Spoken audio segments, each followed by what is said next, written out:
രാഷ്ട്രീയ ജാതി ഭേദമന്യേ എല്ലാവരും ഇഷ്ടപ്പെടുന്ന ഒരു യുവ നേതാവാണ് ഷാഫി പറമ്പിൽ. ഷാഫി പറമ്പിൽ നമുക്കൊക്കെ അറിയാം, അദ്ദേഹം പാലക്കാടിൻ്റെ MLA ആയിരുന്നു. അദ്ദേഹത്തെ പാലക്കാട് നിന്ന് വടകരയിലോട്ട് യാത്രയാക്കുമ്പോൾ അമ്മമാരും കുഞ്ഞുമക്കളൊക്കെ കരഞ്ഞുകൊണ്ടാണ് യാത്രയാക്കിയത്.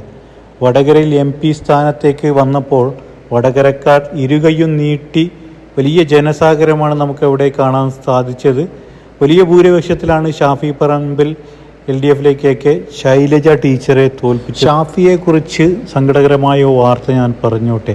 അദ്ദേഹം വടകരയിൽ എത്തിയപ്പോൾ കാഫിർ സ്ക്രീൻഷോട്ടൊക്കെ പ്രചരിപ്പിച്ച് അദ്ദേഹത്തെ സൈബർ അറ്റാക്ക് ചെയ്യുവാൻ വേണ്ടി CPIM പ്രവർത്തകർ ശ്രമിച്ചിരുന്നു.